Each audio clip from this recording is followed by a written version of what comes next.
Hi everyone, Nick Santora here. Welcome to Curriculaville. We have over 500 people joining us from around the world for our first ever virtual security awareness conference. And what's crazy about this is the idea that came from putting together a conference like this was kind of a couple months ago. It sparked up and we didn't know if it was going to be worth it with remote working and all these other things going on. So we decided to just say, let's just do it. Let's spin up a website. Let's get some speakers together, get some of our customers together and have a conversation about how to make security awareness better.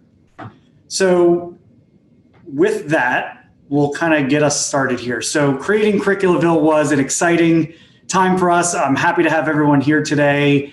And we're going to have some really, really awesome conversations today. I know that you guys are really busy. There's probably, IT directors, CISOs, people from all over the world putting out fires all day long. That's okay. We're going to be recording all of these sessions. They're going to be posted after the fact. So, don't worry if you miss a session. We're going to be running it all day long.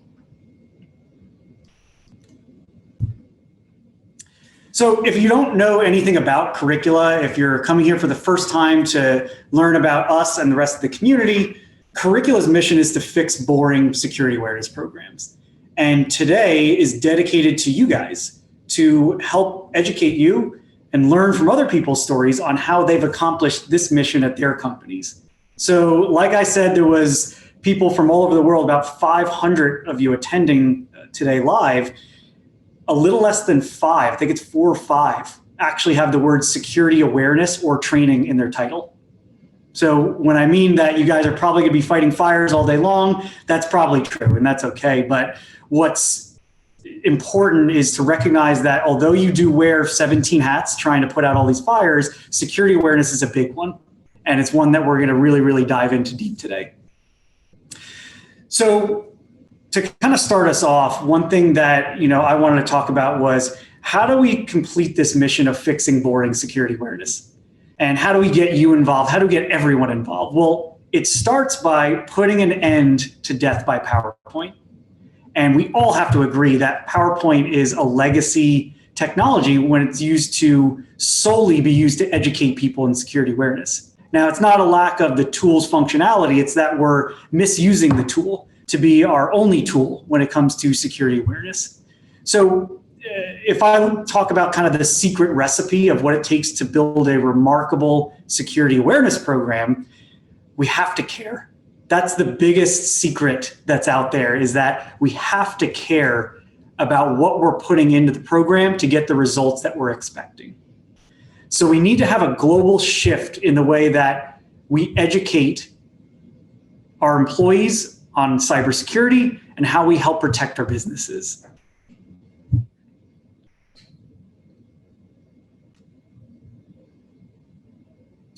So to start, there's a concept called the Baker paradox. And the Baker paradox goes like this. If I were to bring someone onto this panel right now and say, hey, here's my friend, and they have a name tag and their name's Baker. And they start talking about whatever they talk about for security stuff. And then say, thanks for coming, Baker. See you later. And a year from now, I call up every one of you attendees and ask you who presented that topic. What's their name? Chances are you will not remember their name. You probably won't care about what their name is because it doesn't mean anything to you. There's no connection there. Now, alternatively, if I was to bring someone onto this conference and say, hey, I have a friend here, I wanted to introduce you. Their name is Baker. And by the way, they're dressed up like a baker. Now things start to happen, right? This baker clearly looks like a baker. They wear a big funny hat, probably woke up really early. They walk in with a big loaf of bread. Maybe you start to think about things. Hey, you know what? After this conference, I'm actually going to go bake some cookies. Hey, maybe you know what? I'm going to go visit my local bakery because I really like that. I haven't been there for a while. You start to tie together a lot of experiences that you've had in your life into this concept of a baker. So when we're thinking about security awareness training and how to train people on these topics, we have to shift to this style of education.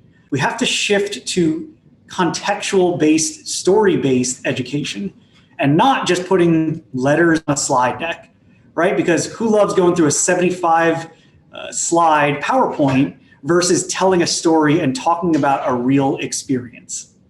So as a community, if we recognize we want to fight and end PowerPoint, we're going to come together today and learn how to tell stories and learn how to communicate with our employees in a more exciting, better way. So what I mean by that is stories are really powerful. And there's a science behind what we do and what other companies like us do in this industry is we tell stories. And stories are exciting because they activate a part of your brain called the insula. And the insula gets activated when being told a story and when experiencing a story. So when you're talking in narrative format, you can actually get your employees to engage much better than them trying to memorize 75 PowerPoint slides.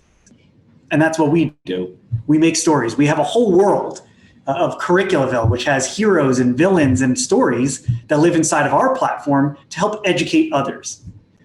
One story in particular and one character that we focus on is Dee Dee. So I have her here to my left. She's on the screen here. Dee Dee is really, really sour, right? She is a 5-year-old villain hacker, very memorable, right? We're not talking about the stereotypical stock image of the guy wearing the hoodie, in the dark room. It's ridiculous to say that's what hackers look like. So we went even more ridiculous and we made a 5-year-old villain hacker. And what's exciting about Dee Dee is that she brings the experience to life because she's so out of the normal that she's memorable. And when employees use our phishing simulator and start to defend against Dee Dee and all of her different phishing tests, well, now they start to tie together that experience to phishing. And now they start to recognize that, hey, I don't want to click a phishing email because Dee Dee might be on the other end of it. So you're going to hear today about different ways that people have utilized Dee Dee and all the characters inside of their storytelling.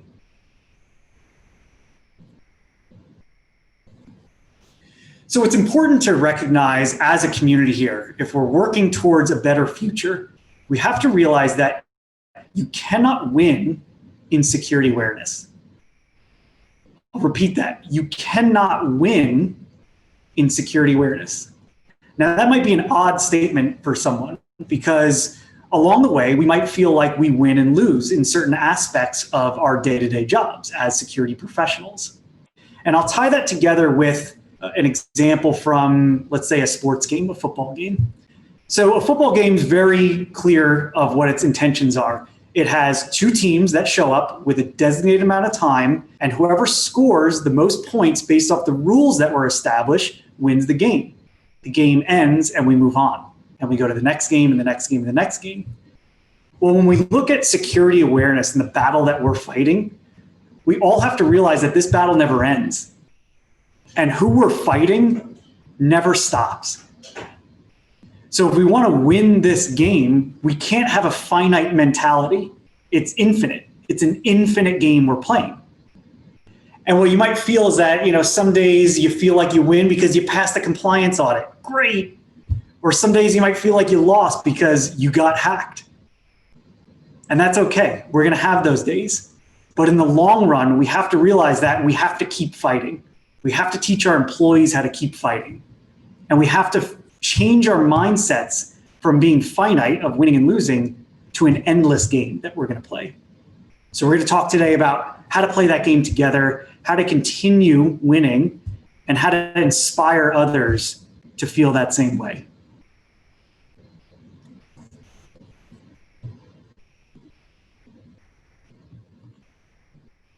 So when we talk about building a culture, right? Everyone talks about this. Culture, culture, culture. We have to build a security culture. Well, we have to walk the walk and talk the talk, right? If we're going to get into the weeds on this, we have to really understand what we're trying to do. And when it comes to culture, the definition is pretty straightforward. It's a bunch of, rituals and principles and stories amongst a group or society of people. Makes sense. That's what we do, right? We have cultures. We grow up in a culture. Different countries have cultures. Different households have cultures. Now, when we talk about security culture, it's taking those same principles and mindset, but protecting that group or society from external threats. So we have to understand who the villain is in this scenario. It's not our employees. It's not compliance. It's not the auditors. Definitely not them. It's the hackers. It's the bad guys. They are the villains. They are the criminals. They are the people we are all fighting against. So when we're trying to build a culture, we have to be positive. We have to inspire, and we have to realize we're all playing on the same team. And if we're not feeling that way, and if your employees are not feeling that way, you do not have a security culture. You have a compliance program. So today we're going to talk more about ways to inspire and educate people to build an actual security culture and not just check the box for compliance. Speaking of culture, over the past 6, 7, 8 months, our lives have dramatically changed. Now, whether we all believe that's for the short term or for the future, it's here now. And there are things that you do or do not know about your employees that have happened over the past 6, 7, 8 months that have also changed. There has been a tremendous amount of heartache over the past several months. There's a new normal, right? We have people wearing masks that never happened in our lifetime, at least mine. And we're learning how to adapt to it. So what's crazy about this, if you think about kind of the future of what we're trying to build, is we have to recognize the emotional intelligence on how we treat our employees. And I've been talking with people, all the time on LinkedIn, my friends, family, coworkers, peers, you name it. And one thing that I kept hearing was that overnight, literally overnight, our normal work environment was changed. It was modified. It was created into something totally different, remote working. And the IT heroes and security professionals that have made this all happen felt like they weren't being recognized or taken care of for supporting such a dramatic shift literally overnight. People working 15-hour days to make this work not being appreciated.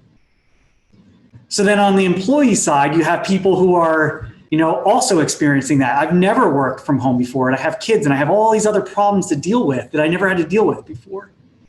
So when you think about putting together security awareness programs, you have to realize we are not the center of the universe. There is a business to run. There are employees' feelings and emotions to play with, and we're kind of in between as the communicators to make sure that people are really understanding how security can protect the business, but more importantly, themselves. But recognize emotional intelligence is a big part of that. So with that, for the first time ever, we created a professionalism code of ethics. And this is really for the entire industry to respond to and react to. Now, in other industries, right, if you're a doctor, if you're a CPA, if you have a security certification, like I hold a CISA and a CISSP, we have a code of ethics to follow, that we will not use our powers and our knowledge for harm against others. And that's an important responsibility to have, depending on what field you play in. In the security field, I think that's very important because there is a lot of power that we have. Now, as Curricula, we don't endorse criminals and we don't endorse criminal behavior at all. What we do endorse is following positive messaging to ourselves, our community, and our employees. So this code of ethics is all about that. It's about positive behaviors and how we help influence others and how we can get others to buy into these same positive principles to work together. And what we don't want to hear is someone coming in and saying, I have stupid users. I have stupid employees that don't get this. Well, you're already off to the wrong foot, and we do not support that. And we will blatantly tell you that we do not support that. And I believe a lot of you out there do not support that.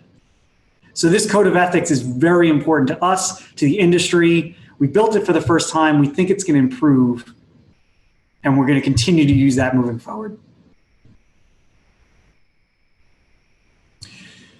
So what does the future look like? Right? Careers in security awareness are very slim, if not none.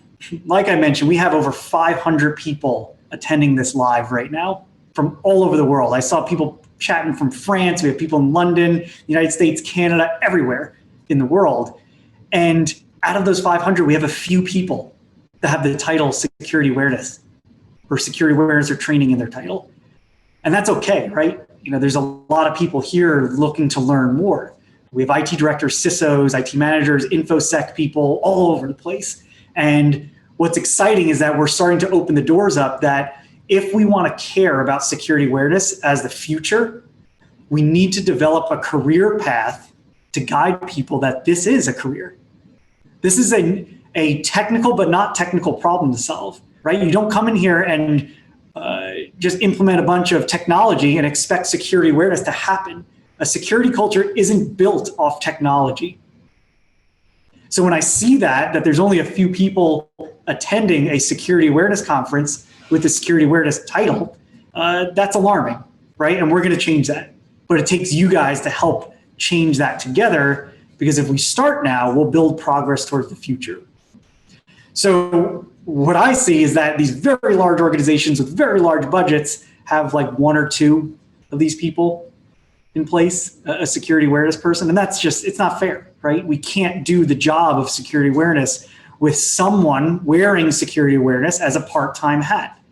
We're just never going to have a future that we want to live in. So what I advocate to you is continue to spread the word, advocate to others that security awareness is a career path. And it's a subset of cybersecurity, just like engineering, just like network operation analyst, just like development. It's a real thing, and we're working towards that. So with that comes this concept of, well, what comes first, right? Is it the technology, is the process, is the people? So what we believe is it follows this order: process, people, technology. And the reason we believe that is security awareness is not a one and done. It's not a once a year exercise you do in December with all your other check the box stuff. It's not a compliance thing. It's not a set and forget it type technology. It's an investment. It's an investment in your security culture. It's an investment in reducing the risk of a cyber attack in your company by focusing on our people. So in order to make that a reality, we have to look at, how do we put this together logically? Process comes first. Because without a process, without an understanding on why we're doing what we're doing, we have nothing. We have nothing to start with. So if we first develop a process for security awareness, we realize that there is kind of a methodical approach to how you influence and inspire others. And like I just mentioned, it's not a once a year exercise. It's continuous, methodical process of how we do that. So process comes first. From there, we take our process and we put people into it. And we communicate. We give, we listen. We give, we take. We listen to our people, whether they understand and are inspired by the process. If the process doesn't work, we go back to ground zero here, we fix the process, and then we talk to the people. And then once we have all of that in place and we have the people understanding their mission and what role they play in security, now we add in the technologies. And the one thing we all need to recognize is technology changes over time. It changes daily, it changes weekly, monthly, annually, and it will change for our future. The technologies that we're going to use in the next few years do not exist today. And it's our job as security professionals to learn about those technologies and help communicate them to our employees. So following this order is something that's really important for us to understand, that there's an approach to how we implement a security awareness in our security awareness program in our companies. And if we start with just the technology and hope for the best, you won't get the results you're expecting. So leading into that is trust, right? We have to trust our people. We have to trust the process. And we have to know if we're putting in the effort, we're going to get the results back that we expect. Now, when we talk about trust, we have to recognize that there is a lot of problems between trust of employees and trust of our IT teams and security. It's kind of like an oil and water type mix, right? Whether we want to believe it or not, it is very hard to establish that trust. And instead of having employees resent security controls in your company because security is talking down to them, we have to have them embrace security controls. And the only way to do that is by caring, by listening, by having real conversations with people, right? We're not just going to stuff a bunch of technology and force people through a bunch of compliance training and call it a day, because we won't get trust that way. We're not having a conversation. So if we want to move that from people and process, we have to look at technology as one of the biggest areas of trust. Do you know who you're working with? Do you have the same ideals of the organizations that you're working with, that you trust with all of your data, with all of your information, with all of your processes, with all of your people? Do you trust the technology and the vendors that you're communicating with? If you're not, and if you don't trust them, or if you haven't had a conversation with them, start it. Today's the day to do that.